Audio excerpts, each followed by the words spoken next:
कधीतरी हा प्रश्न पडतो स्टुडिओमध्ये बसल्यानंतर, खरंच आपलं ऐकतायत ते लोक, ऐकतायत आपण जे बोललं ते. आणि त्यावेळेस जेव्हा असा एखादा मेसेज येतो की हे Shonali I am listening to you. प्रत्येक आई वडिलांची इच्छा असते ना गं आपल्या मुलांसोबत आणि सुनेसोबत एकत्र राहूयात आणि छानपैकी. आणि तेव्हा ते असं डिसिजन घेत आहेत तर माझ्यासाठी ते खूप असं वाटलं होतं की बापरे, इतकं कणखर पण होता आलं पाहिजे आपल्या लाईफमध्ये. नाही, आणि फुल हार्टेड हेल्प आणि नुसती हेल्प याच्यामध्ये फरक आहे. तुझा फुल हार्टेड हेल्प आहे आणि ती गरजेची असते आपल्या क्षेत्रामध्ये, कुठल्याही क्षेत्रामध्ये. अर्थात कोणीतरी आपल्याला काहीतरी बोलून गेलं की त्याचं आपल्याला वाईट वाटतं. ही गोष्ट आपल्या मनात राहतेच. मग तू कुठल्याही पदावर असे ना की तू काही असू दे, माणसाला ते वाटतं की 10 गोष्टी चांगल्या केल्यात पण कोणीतरी आपल्याला काहीतरी असं कसं बोललं, आणि मग ती गोष्ट मनात ठेवून आपण खूप त्रास करून घेतो स्वतः. म्हणजे सासरे, म्हणजे माझे नवरा तर आहेच, पण माझे सासरे बुवा जे आज या जगात नाही आहेत, पण ते खूप खंबीरपणे होते.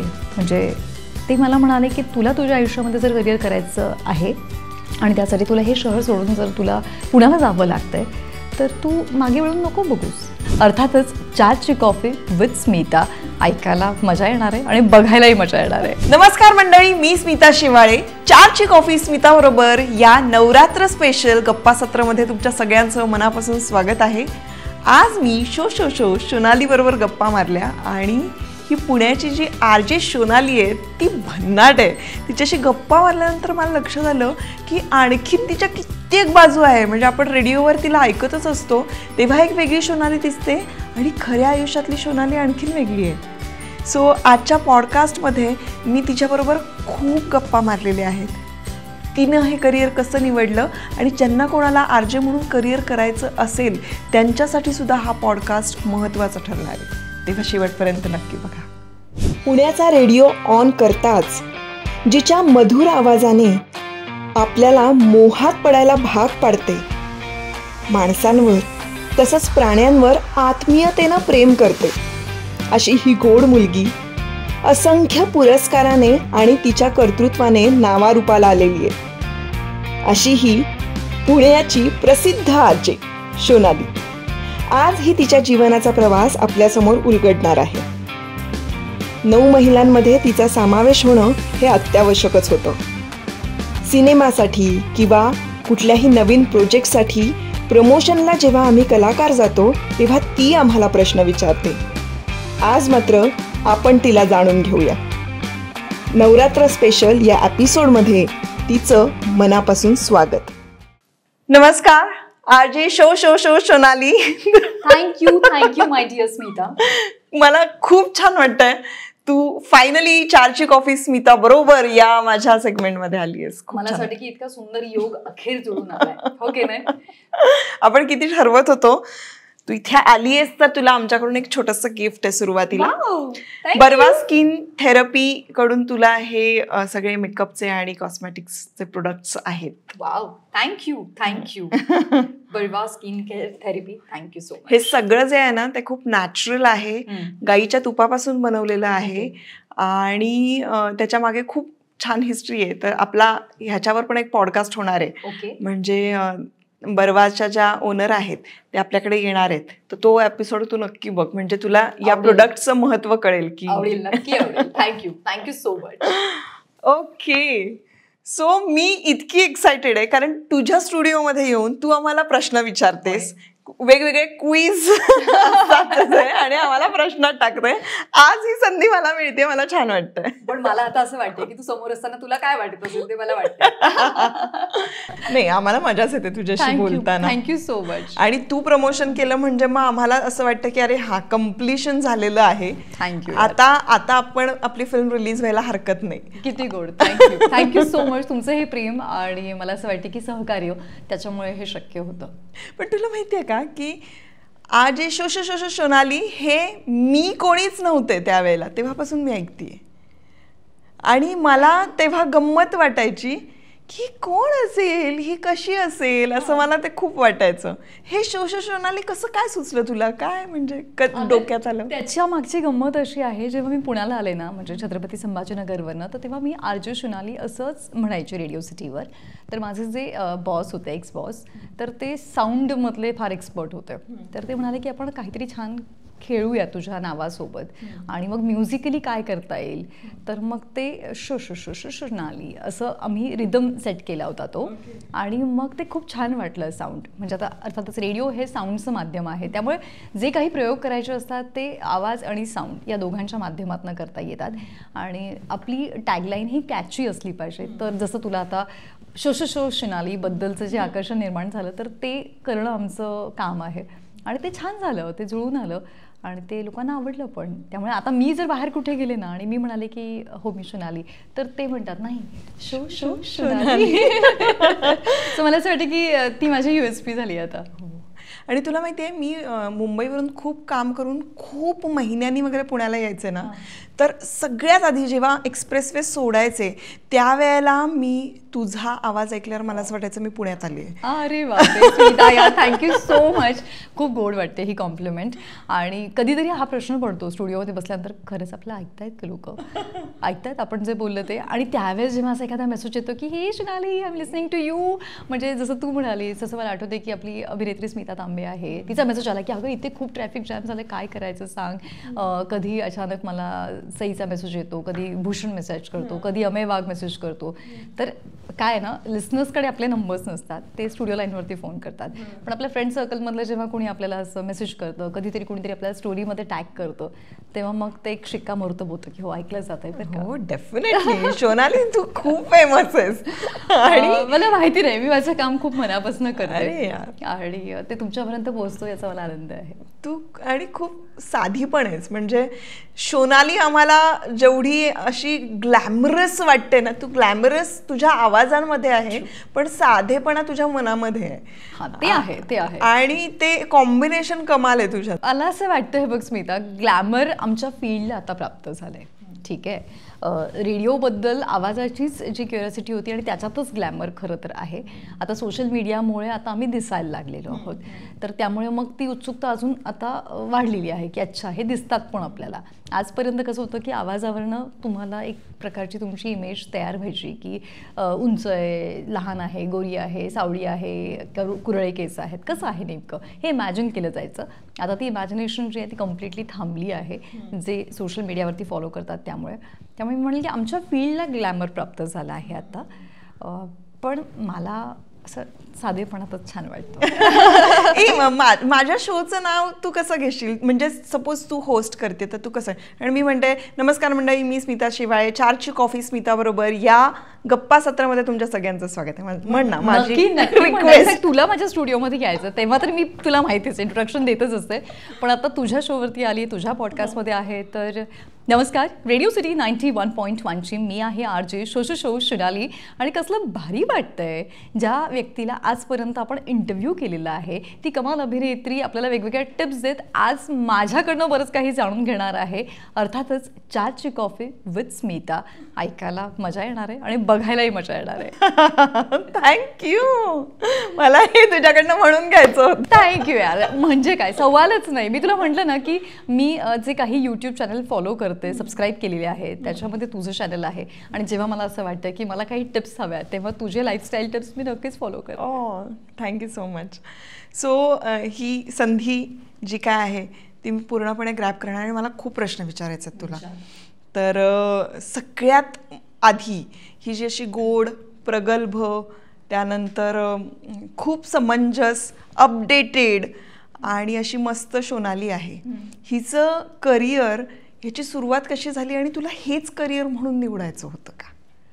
माझ्या करिअरची सुरुवात झाली साधारण एक 2006-07ला. ठीक आहे, रेडिओ क्षेत्रामध्ये.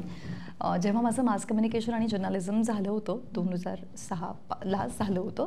आणि त्याच वेळेस मी आकाशवाणीमध्ये कॅज्युअल अनाउन्सर म्हणून जॉब करत होते. म्हणजे मला कळालं माझ्या फ्रेंडकडनं की वेकेन्सी आहे आणि कामाचाच एक भाग असला, म्हणजे प्रोफेशनचंच एक, आपण चला प्रॅक्टिकली आपल्याला तिकडे काहीतरी करायला मिळेल या हेतूने मी ते जॉईन केलं होतं.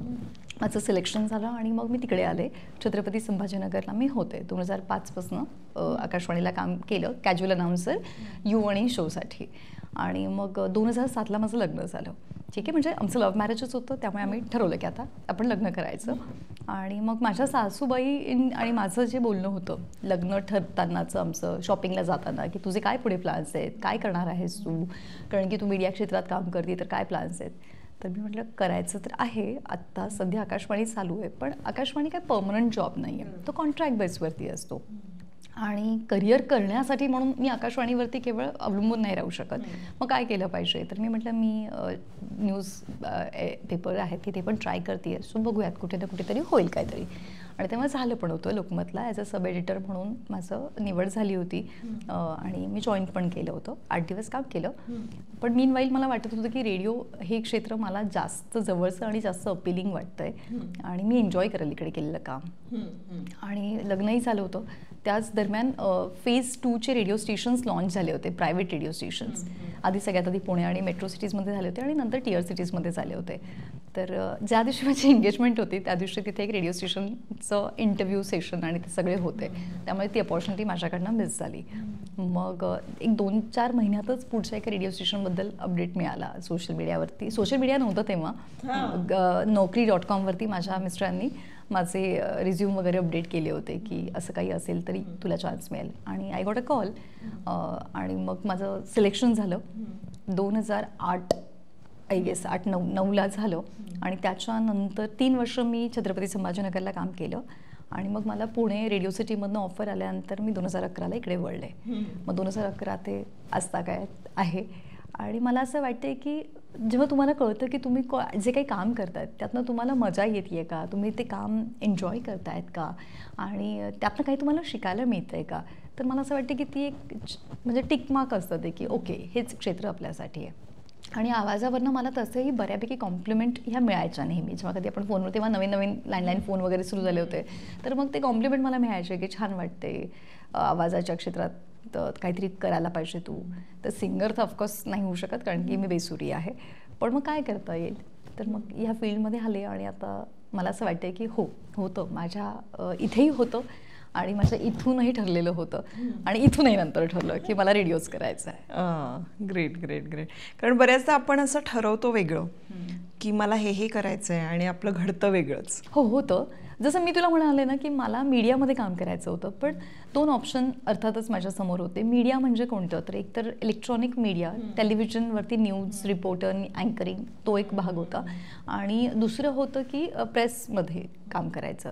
तर नुकतंच लग्न झालं होतं. छत्रपती संभाजीनगरवरनं मी त्याला सोडून मुंबईला वगैरे जाईल असं मला वाटत नव्हतं. आणि आमचं घर वगैरे पण तिकडे होतं. आणि खरं तर सांगते की अगदी छोट्या शहरातली मुलगी, माझी स्वप्न होते लाईफमध्ये काहीतरी करायचं आहे, शांत बसायचं नाही, हे तर ड्रीम होतं. पण म्हणजे खूप ओव्हर ॲम्बिशियस पण नव्हते की त्यासाठी मी सगळं काही सोडून जाणार वगैरे असंही नव्हतं. त्याच्यामुळे ते बॅलन्स करत काय करता येईल असा विचार करत होते. आणि मग जेव्हा संधी आली तेव्हा मग ठरवलं. पण जेव्हा आम्ही छत्रपती संभाजीनगरवरनं पुण्याला यायचा निर्णय घेतला, तो माझ्या आयुष्यातला टर्निंग पॉईंट होता. म्हणजे 3 वर्ष तिकडे काम केल्यानंतर मला खऱ्या अर्थाने लोकांनी जर ओळखलं किंवा माझी ओळख निर्माण झाली आहे तर ती पुणे शहराने मला दिली आहे, हे मी नक्कीच म्हणेल. बरोबर.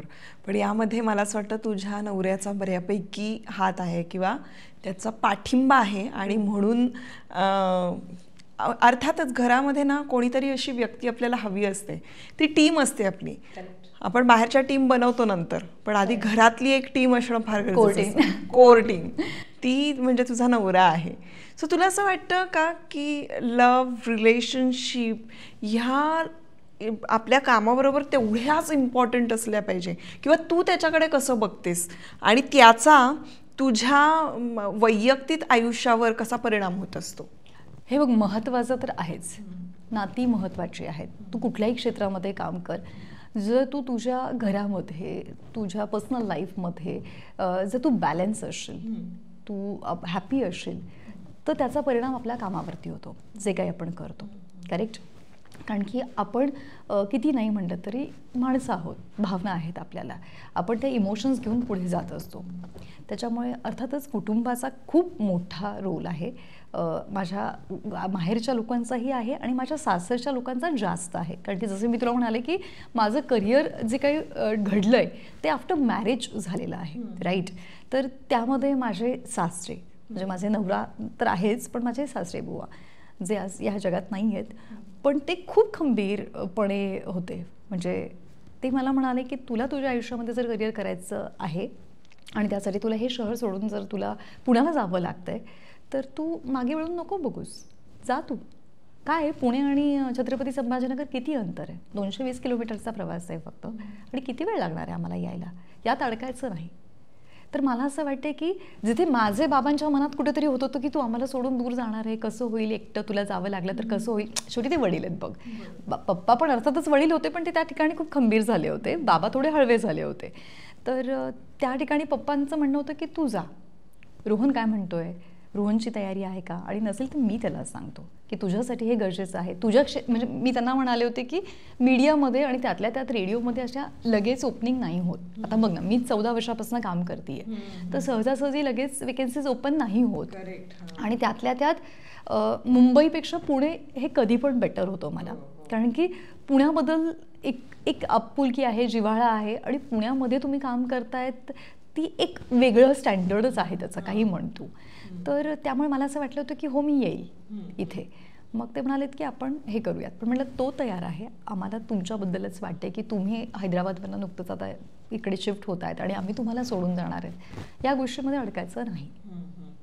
आणि माझ्या सासूबाई पण मला म्हणाल्यात की हे बघ, तुझ्यासाठी प्रायोरिटी तुझं काम आहे ना, तुला मीडियामध्ये लगेच जॉब मिळणार नाहीत आणि ही अपॉर्च्युनिटी तुझ्यासाठी महत्त्वाची आहे ना, तर तू जा, मागे वळून बघू नको. आणि मला असं वाटतं की त्या क्षणी ना माझ्या अंगावरती शहारे आले होते, डोळ्यात पाणी होतं की नुकतंच आमचं लग्न झालं, 1 वर्ष झालं आहे, त्याच्यात ते शिफ्ट झाले आहेत, आणि प्रत्येक आईवडिलांची इच्छा असते ना गं आपल्या मुलांसोबत आणि सुनेसोबत एकत्र राहूयात आणि छानपैकी, आणि तेव्हा ते असं डिसिजन घेत आहेत. तर माझ्यासाठी ते खूप असं वाटलं होतं की बापरे, इतकं कणखर पण होता आलं पाहिजे आपल्या लाईफमध्ये.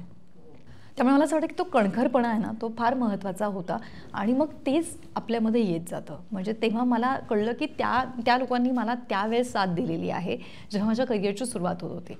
त्यामुळे आता आयुष्यामध्ये आपण किती यशस्वी झालं किंवा आपलं किती काम आलं किंवा लोकांनी आपलं कितीही कौतुक केलं तरी ही माणसं जी आहेत ना, ही आपल्याला रियालिटी सांगणारी आहेत. करेक्ट.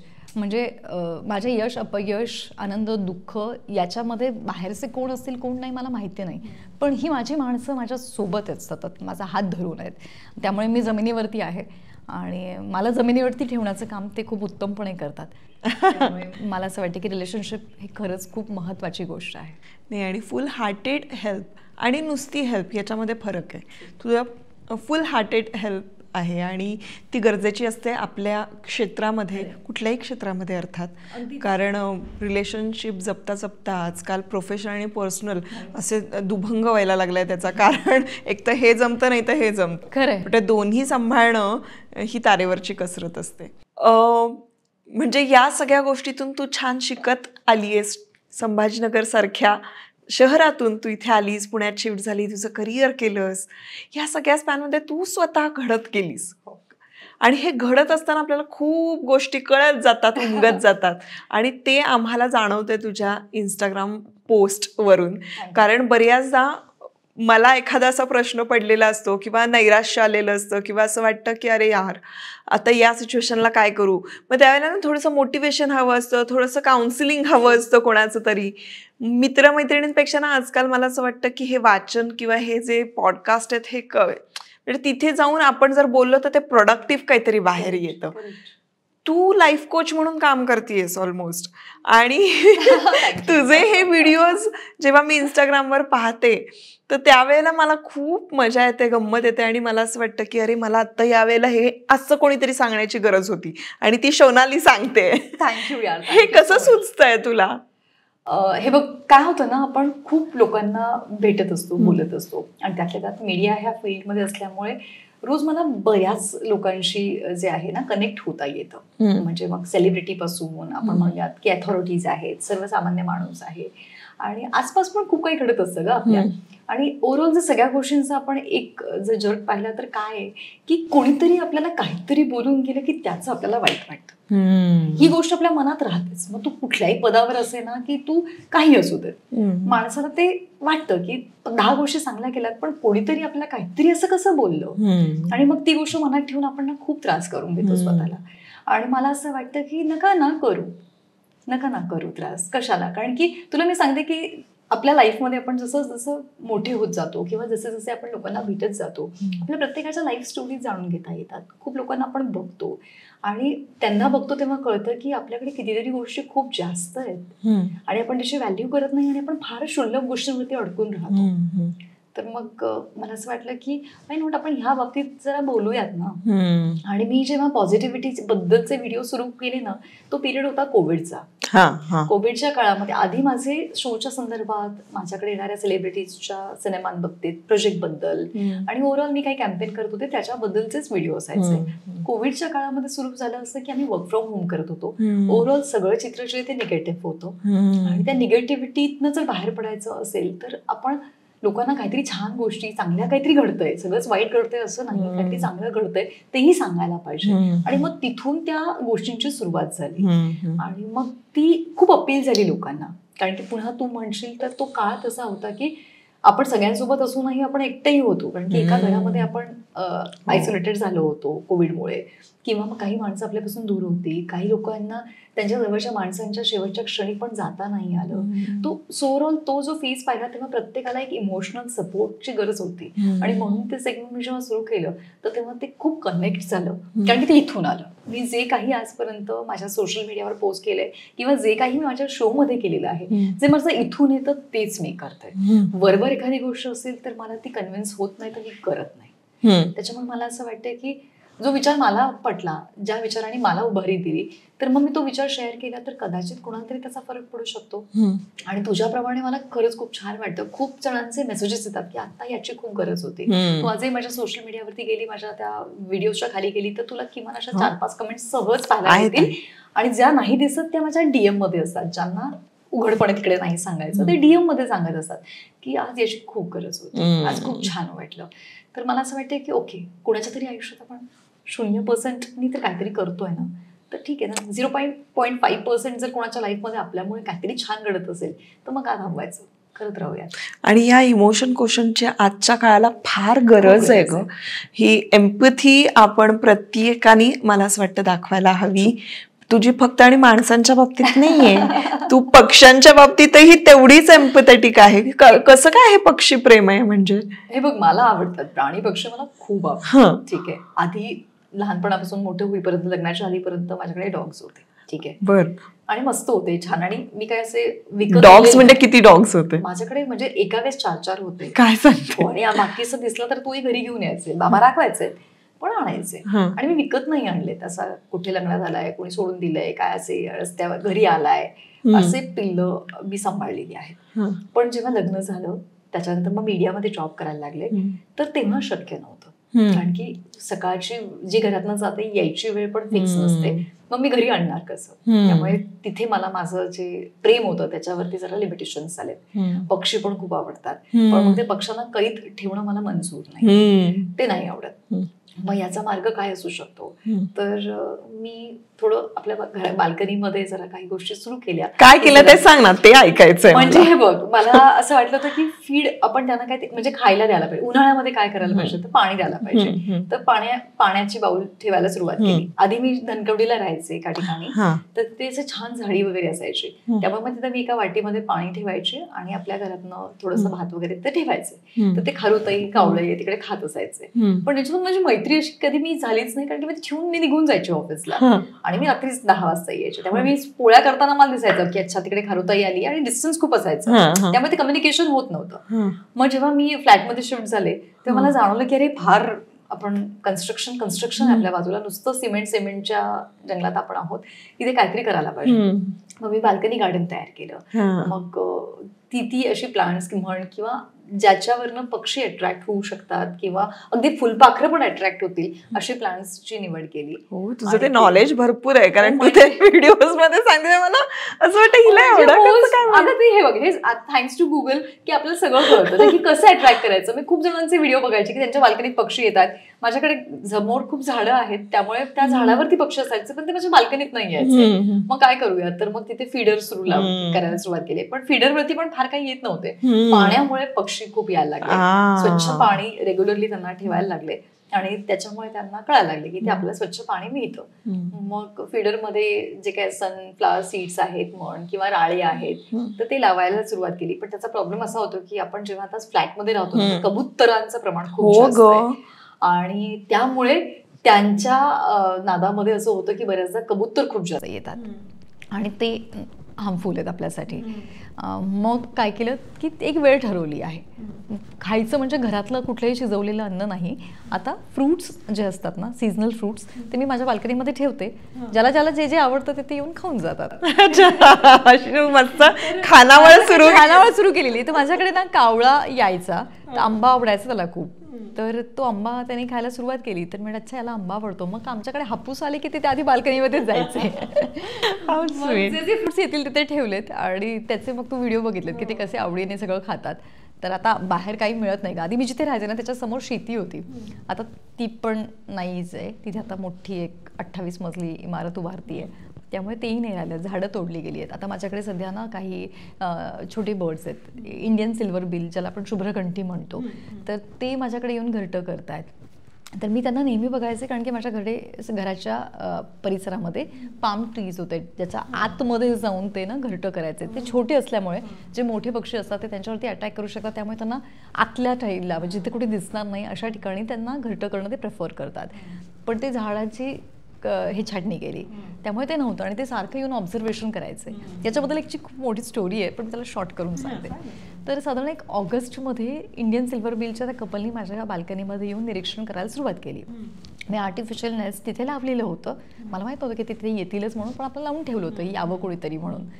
आणि ते येऊन तपासणी करून गेले त्याच्यावरती बघितलं. मला ना मी तो व्हिडिओ टाकल्यानंतर मला खूप जणांचे कमेंट्स आल्या जे ॲक्च्युली ॲनिमल आणि बर्ड्स लवर आहेत की तू ना जिथे केलं ते हलतंय त्यांना ते स्टेबिलिटी असणारं घर पाहिजे असतं तर ते घरटं तिकडे नक्की करतील.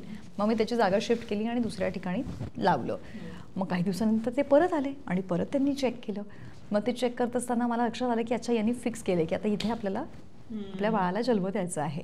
मग मी त्या घरट्यासाठी लागलेलं जे साहित्य होतं मग म्हण तू कापूस म्हण सुतळी म्हण दोरे थोडं पाना जो काही ठेवता येईल तर तो तिथे सगळा त्यांना प्रोव्हाइड केला. रॉ मटेरियल त्यांच्या घरट्यासाठी ते रोज एक एक एक एक एक एक घेऊन जात होते आणि त्यातनं छान त्यांनी केलं. माझ्या बाल्कनीमध्येच मी दुर्वा वगैरे पण लावलेलं आहे तर ते सुकलेल्या दुर्वा ज्या आहेत त्या घेऊन जायचे आणि त्यातनं त्यांनी त्यांच्या घरट्यालाही केलं. मग एक दिवस असं झालं की मला ते दोघं सतत बाहेर दिसत होते आणि मी म्हटलं काय झालं कारण की अजून अंडी दिली नाही दिली मला काहीच माहिती नव्हतं पण ते जाणं येणं त्यांचं चालू होतं. आणि अचानक तिथे मला एक कावळा दिसला. मी म्हटलं कुछ तो गडबड आहे. मग जाऊन बघितलं तर तिथे खाली माझ्याकडे 2 अंडी पडलेली होती आणि मला खूप वाईट वाटलं की यांनी अंडी दिली पण आणि ती फुटली पण आणि काय त्याला आता करता येईल. त्याला थोडं डॅमेज झालं होतं त्याला परत ठेवता येऊ शकतं का वगैरे. एक तर फुटलंच होतं. मग मी आपली पूजा सावंत जी आहे ना तिची बहीण रुचूला फोन केला की रुचू असं असं सापडलं आहे काय करू मी सांग. तर ती बोलली की ते कम्प्लीट डॅमेजेस गेले आहे त्यामुळे त्यातनं आता नाही जगण्याची शक्यता आहे तर बघ तू. मी पुन्हा त्या गिल्ट ट्रिपमध्ये होते की अरे आपण यांना सेफ नाही करू शकलो पण आता मी तरी किती वेळ बाहेर थांबणार ना. मग मी पुन्हा त्या घरट्याची जागा बदलली त्याला अजून वरती शिफ्ट केलं की चला हे परत कधी येतील तर करतील. आणि ते परत काही दिवसानंतर आलेत. ठीक आहे. आणि पुन्हा त्यांनी त्यांच्यासाठी जे काही रॉ मटेरियल परत जुळवाजुळव सुरू केली त्याच्यात ठेवणं आणि आता ते रोज बाहेर असतात. आणि आता मी त्यांच्या घरट्याला अशा पद्धतीने जरा काड्यांचं हे केले की तिथे डिरेक्टली कुठलाही पक्षी आतमध्ये जाऊन त्यांची अंडी घेऊ शकणार नाही किंवा आतमध्ये अटॅक करू शकणार नाही.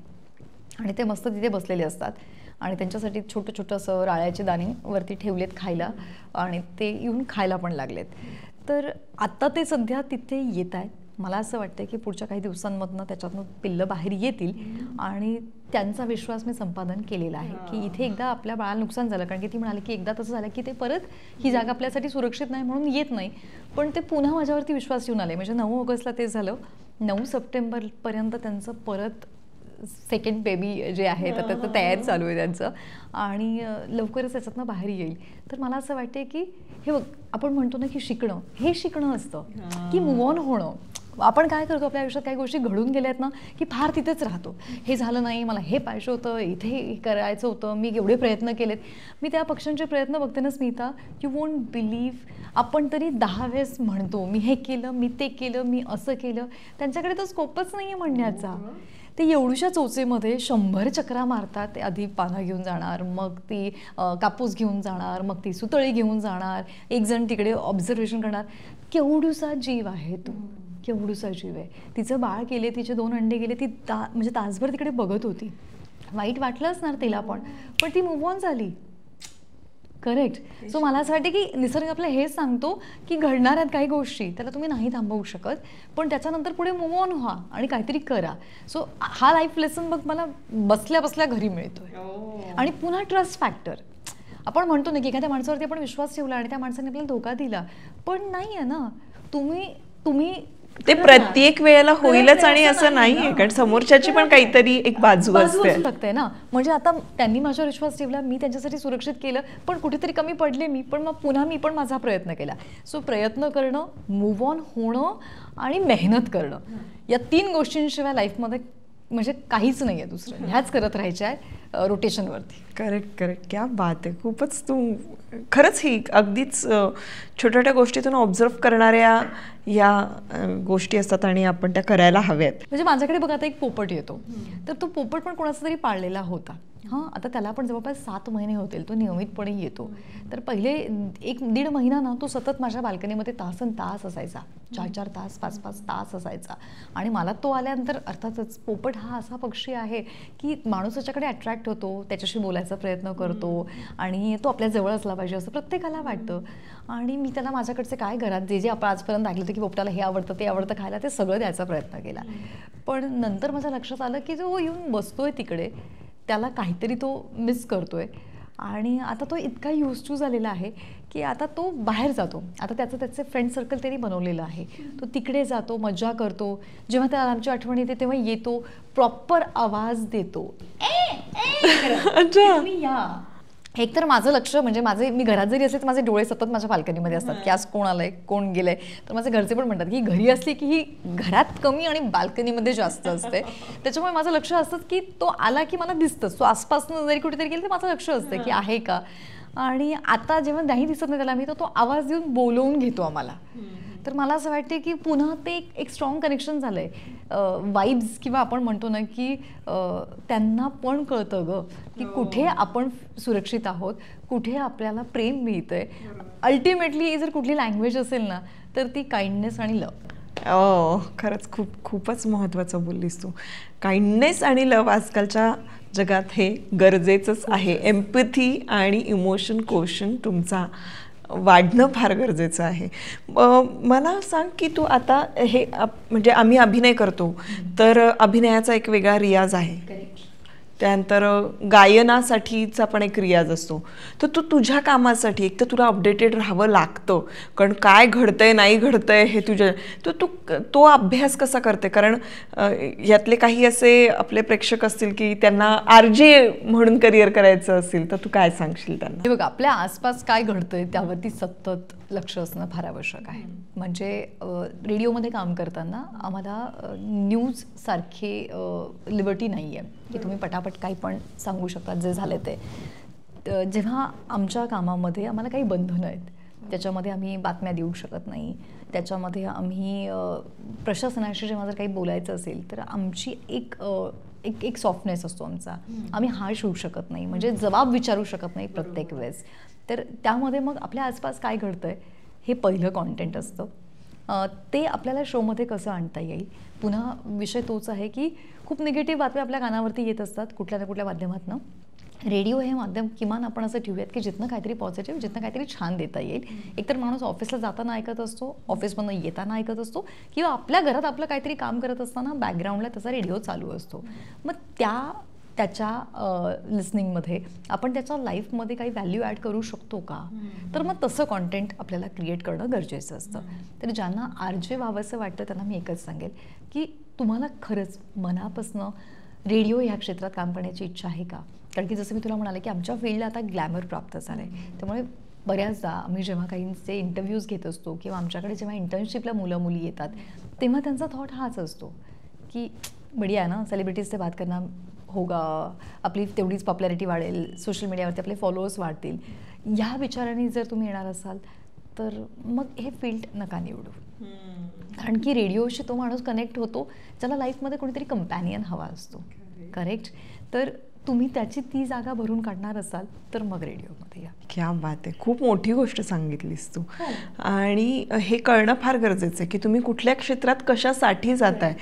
ग्लॅमर आजकाल सगळे, इव्हन अभिनय क्षेत्रात सुद्धा ग्लॅमर म्हणून येण्यात, आणि मराठी फिल्म इंडस्ट्रीत तर नाहीच नाही. तो क्वेश्चन खूप छोटा आहे. हा, पण ते कळत नाही ग सुरुवातीला निवडताना. पण म्हणूनच आम्ही जेव्हा निवड करतो ना, जेव्हा आमच्याकडे येणाऱ्या कॅन्डिडेटची, तेव्हा ही गोष्ट बघत असतो. तुमचं एखाद्या गोष्टीवरती घडणाऱ्या गोष्टींवरती तुम्ही कसा विचार करतात, तुमचा पर्स्पेक्टिव्ह काय आहे, तुमच्यातली काय काय टॅलेंट आहेत जे आपल्याला रेडिओमध्ये साऊंडच्या माध्यमातून वापरता येऊ शकतं. तुमचं लिखाण छान आहे का, तुमचं वाचन छान आहे का, त्याचबरोबर तुम्ही लोकांशी कनेक्ट कसं होतात.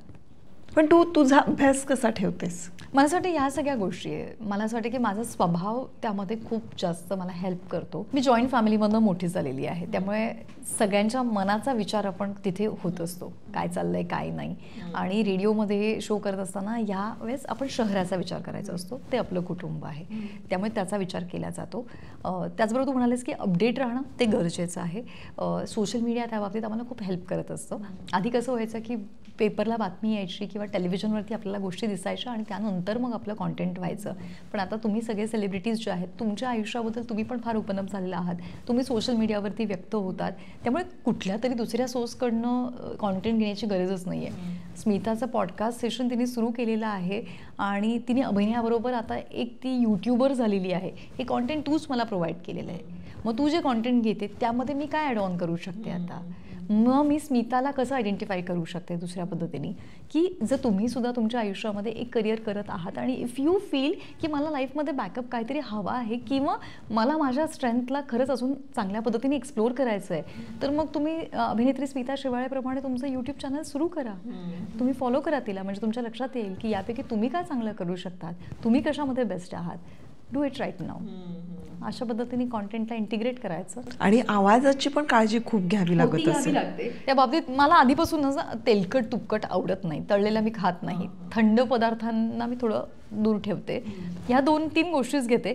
आणि माझा आवाजाचा जो व्हॉल्यूम आहे आपण म्हणूयात की तो मी कधीच खूप ओरडून बोलत नाही कोणाशी, कळलं का. म्हणजे मला तसाही माझा स्वभाव नाही आहे आणि ओरडून नाही बोलू शकत मी. त्यामुळे काय होतं की नॅचरली आवाजाची. पण आवाजासाठी तू प्रशिक्षण काही वेगळं घेतलं होतंस का? नाही ना. माझ्या जर्नलिझममध्येच आम्हाला रेडिओ होतं, पण त्यात थेरोटिकल नॉलेज होतं. प्रॅक्टिकल मी करत गेले आणि मग आता आपल्याला कळतं ना गं, बेसिकली हे बघ, इमोशन्सला तुम्ही जेव्हा एक्सप्रेस करतात तेव्हा त्या इमोशन्समध्येच सगळ्या काही येतात. तुमचा आवाजाचा चढ उतार आपण म्हणूयात की जे काही मॉड्युलेशन्स आहेत ते तुमच्या कॉन्टेंटवरती डिपेंड करतात. बदलापूरसारखी घटना जर झाली तर तिथे माझा आक्रोशच मी व्यक्त करणार आहे, संताप व्यक्त करणार आहे, तो नॅचरली माझ्या आवाजातनं होणार आहे. कारण की जे मी फील करते तेच मी बोलणार आहे. आणि मला असं वाटतं की रेडिओ हे माध्यम ना फार खरं माध्यम आहे. म्हणजे तुम्ही कॅमेऱ्यासमोर जाता तेव्हा तुम्हाला एक स्क्रिप्ट दिलेली असते, तुम्ही कॅरेक्टर प्ले करत असतात. मी जेव्हा रेडिओवरती जाते तेव्हा मला स्वतःला तिथे ॲज अ कॅरेक्टर मीच आहे तिथे. करेक्ट. माझ्या दिवसभरात घडलेल्या गोष्टी ज्या आहेत तीच माझी स्क्रिप्ट आहे. त्यामुळे मग ते खूप रिअल असतं, तर ते पण कॉन्टेंटला ॲड ऑन करतं. मग बरोबर. या फील्डमध्ये काम करताना तुला असं स्टिरिओ टाईप काही असे अनुभव आले का की केवळ मी एक स्त्री असल्यामुळे बाबा की मी खरं तर हे करू शकणार होते, करू शकले असते, इथेच नाही म्हणजे अगदी तुझ्या कामाच्या ठिकाणीच नाही पण एरवी सुद्धा तुला असे काही अनुभव कधी आले? थँकफुली मला तर खरंच नाही आले, माझ्या क्षेत्रामध्ये नाही आले. कारण की इथे स्त्री पुरुष असं नाही बघितलं जात. इथे तुमचं कॉन्टेंट बघितलं जातं, तुमचा रीच बघितला जातो, तुमचा रिकॉल बघितला जातो. मी जेव्हा छत्रपती संभाजीनगरवरनं पुण्यामध्ये आले होते तेव्हा माझा एकच हेतू होता की मला पुणेकरांशी कनेक्ट व्हायचं आहे. ठीक आहे. पुण्यातल्या घराघरामध्ये आजी सोनाली म्हटलं की ओळखलं जावं, किंवा हा आवाज आम्ही ऐकलेला आहे, किंवा ही मुलगी आम्हाला खूप जवळची वाटते, ही जी माझी कामामधली जी वागणूक होती ती मला महत्त्वाची होती. तर ते एक महत्त्वाचं आहे.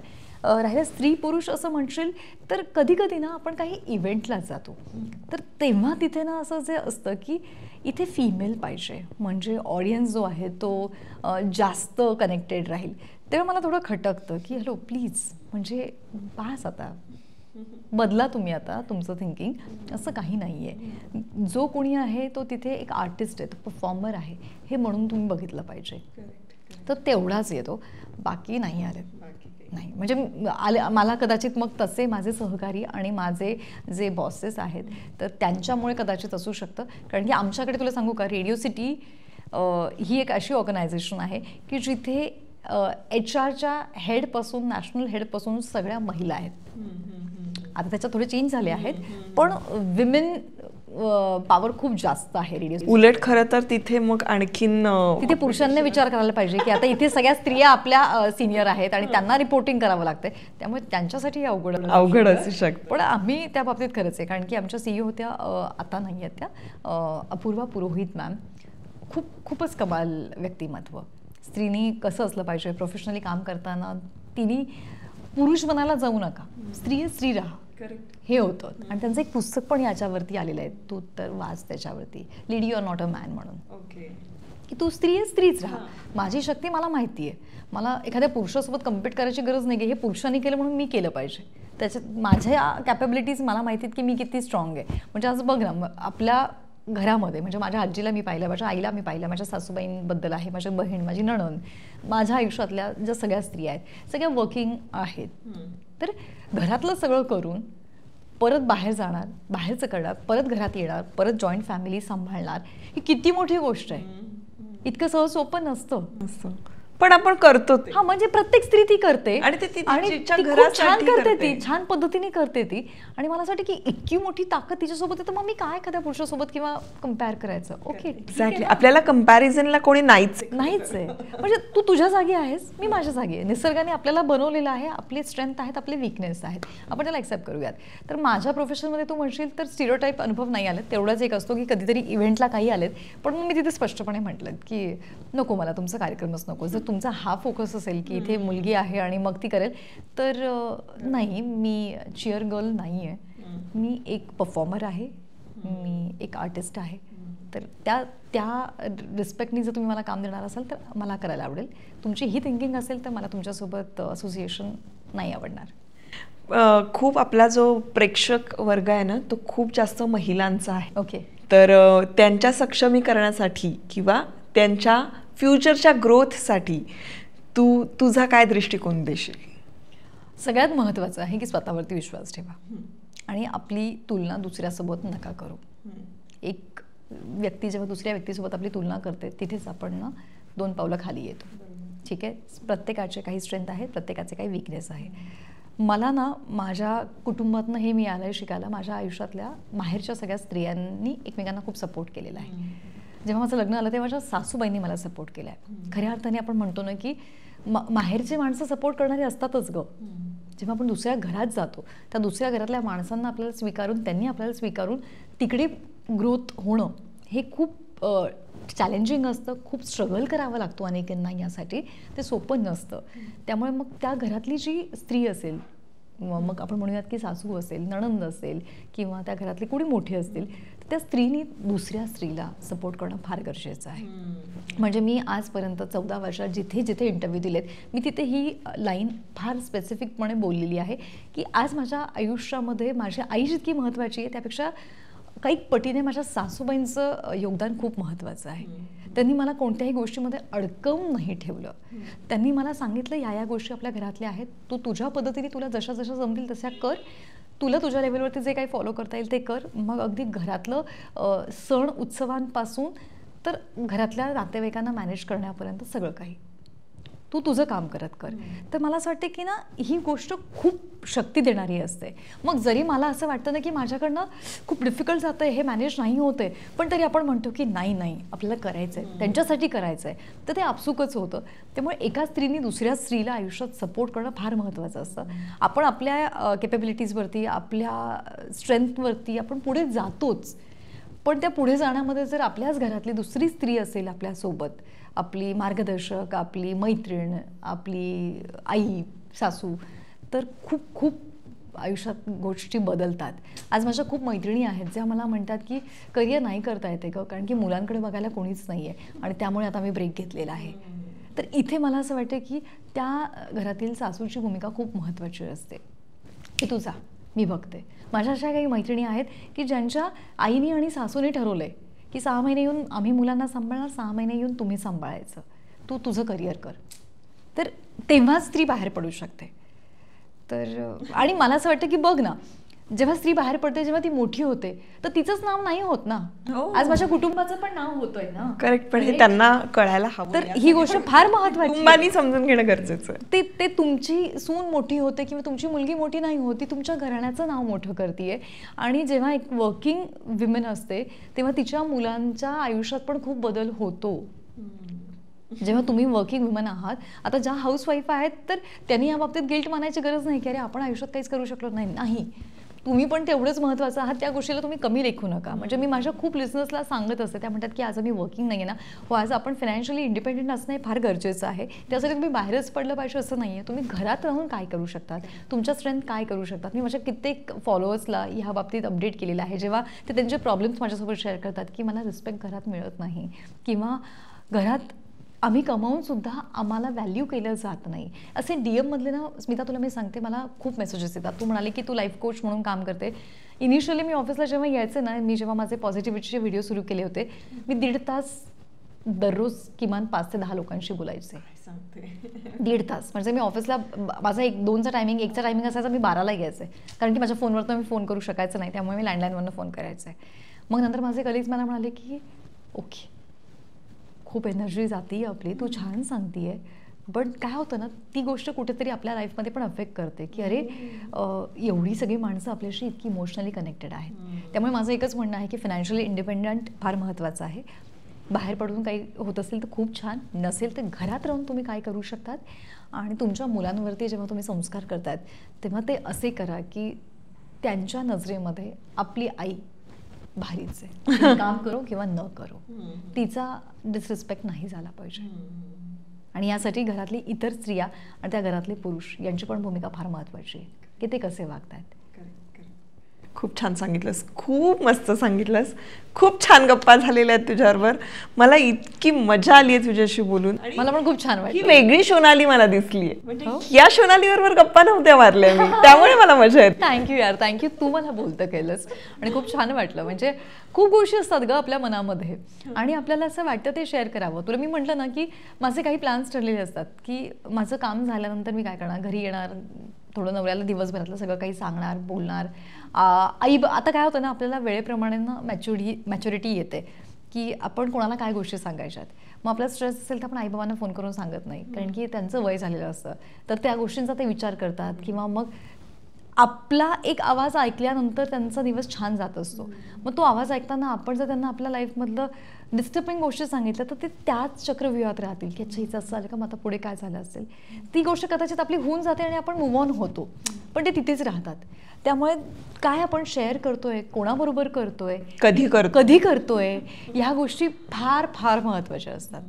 खरंय खरंय, खूप छान सांगतेस आणि तू इतकं छान मला आज व्यक्त होण्याची संधी दिली, त्यामुळे मी तुझी आभारी आहे. अरे थँक्यू सो मच. आणि अशाच कार्यक्रमात आणखीन आपण भेटत राहू.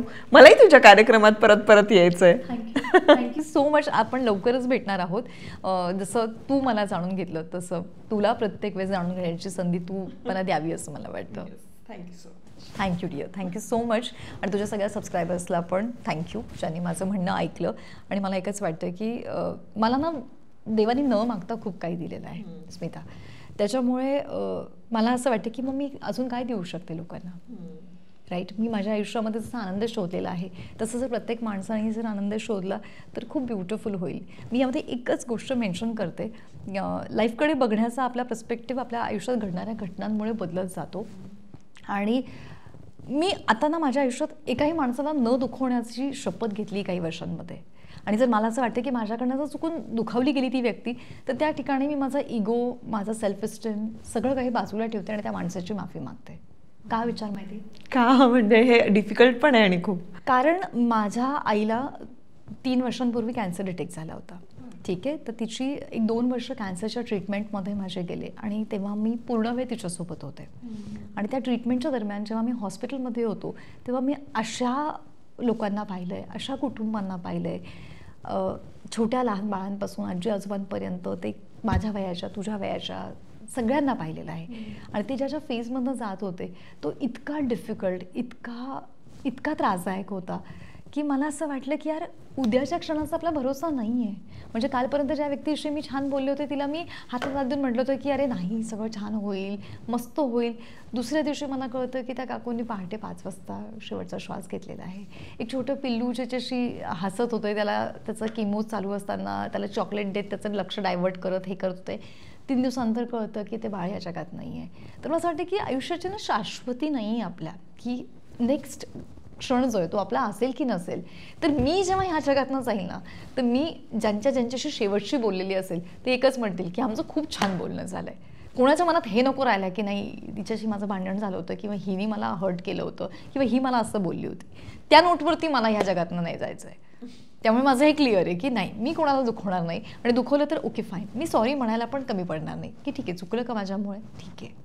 आणि एखाद्यामुळे मी दुखावली गेली तर त्यांनाही मी स्पष्टपणे सांगते की तुमचं हे वागणं मला पटलं नाही, यामुळे मला वाईट वाटलं आहे आणि याचा मला त्रास झाला आहे. काय ना, जिथल्या तिथे गोष्टी आपण जर बाहेर काढल्यात ना तर ते मनात नाही राहत आणि मग लाईफ ना खूप इझी होऊन जातं. सेन्सिटिव्ह लोक ही मूर्ख नसतात, तर सेन्सिटिव्ह लोक हे ही देव माणसं असतात आणि हे प्रत्येकाला समजणं गरजेचं आहे. आणि माझ्यासाठी तू सेन्सिटिव्ह व्यक्ती आहेस, खूप इमोशनल आहेस आणि मला तुला भेटून खूप छान वाटतं आहे. कारण मी अशा सेन्सिटिव्ह आणि इमोशनल व्यक्तींच्या लिटरली शोधात असते. मला आवडतं अशा गप्पा मारायला. Thank you so much. माझा तो सेन्सिटिव्हिटीचा क्वेश्चन फार हाय आहे, तुला मी सांगते, फार हाय आहे. मला कधी कधी असं वाटते की हो खूप जास्त आहे. म्हणजे मी माझ्या शोमध्ये रडलेली पण आहे, माझ्या शोमध्ये हसलेली पण आहे, माझ्या शोमध्ये मी संतापही व्यक्त केलेला आहे. म्हणजे आय थिंक काही लाईफमध्ये लपून नाही आहे, जे काही आहे ते आहे. थँक्यू.